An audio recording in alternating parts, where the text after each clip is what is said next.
The Vanishing Mirror. Emma found the mirror on a Tuesday morning. It was standing against the wall outside her apartment door. It was tall, taller than Emma, and it had a dark wooden frame with strange shapes carved into it. Flowers, birds, and symbols that Emma did not recognize. She looked up and down the empty hallway. There was nobody there. "Hello," she called. Her voice echoed. No one answered. Emma was a quiet woman. She was 32 years old, and she lived alone. She worked at the local library, where she put books back on shelves and helped old people find stories they liked. She did not have many friends. She did not go out much. Her life was simple and small. But the mirror was beautiful. She brought it inside. She put the mirror in her bedroom, next to the window. The light fell on it in the mornings and made it shine. Emma liked looking at herself in it. She looked the same as always: brown hair, dark eyes, a serious face. But somehow, in this mirror, she looked a little different, a little more alive. That night, she had a strange dream. She was standing in a forest.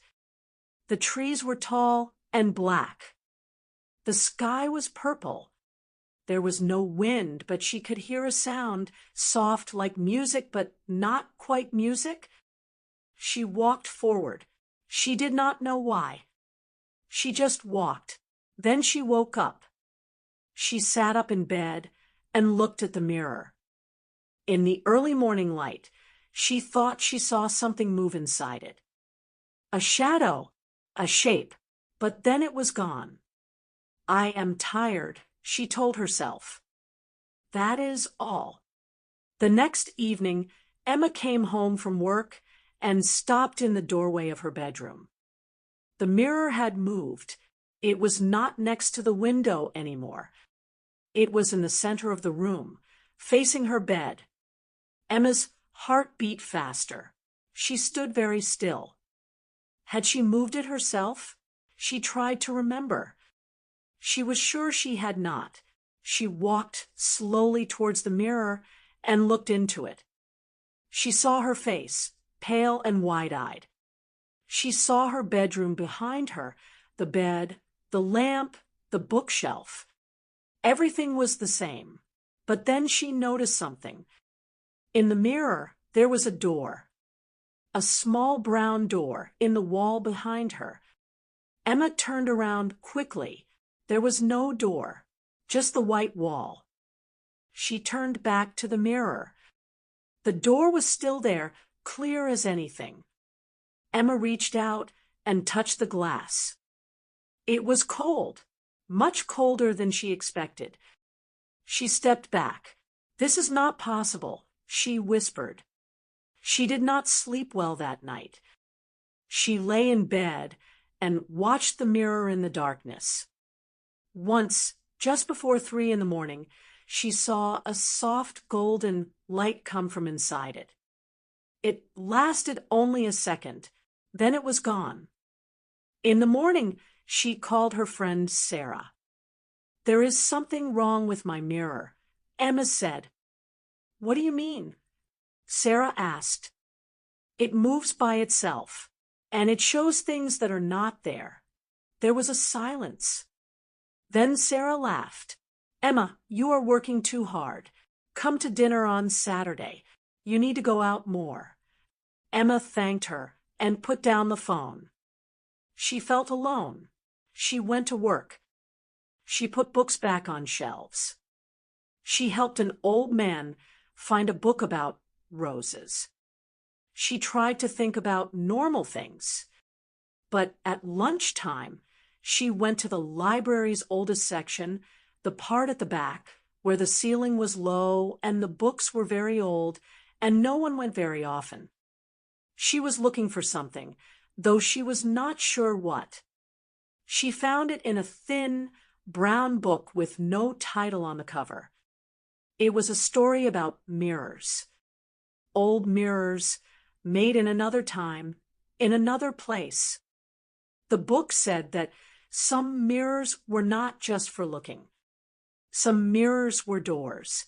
They showed the person looking into them a place they needed to go, a place they had been before, not in this life, but in another one.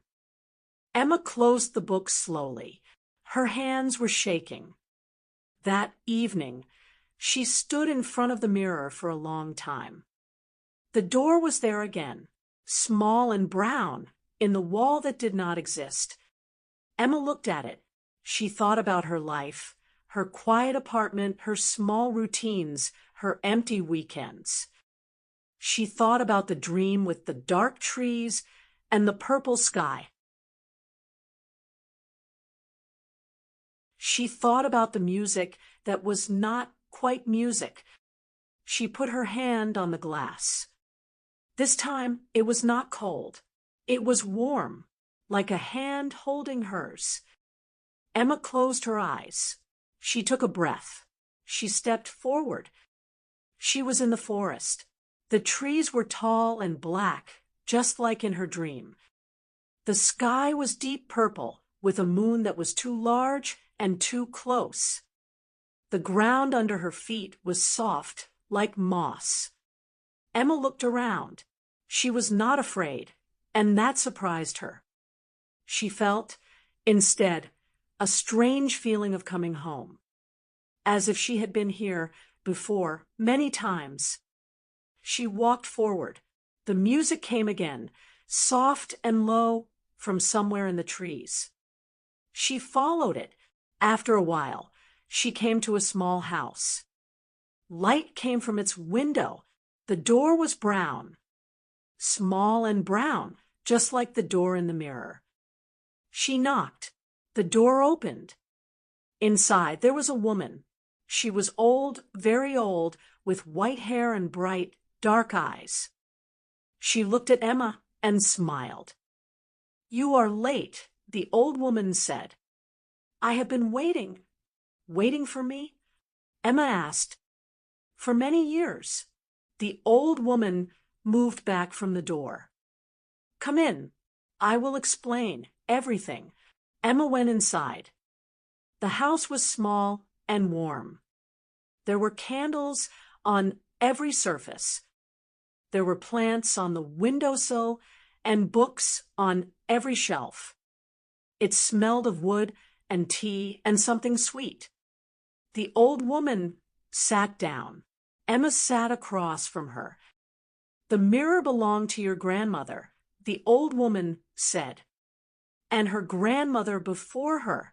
It has been waiting for you. Every woman in your family comes here one day when she is ready." "Ready for what?" Emma asked. "To remember," the old woman said simply.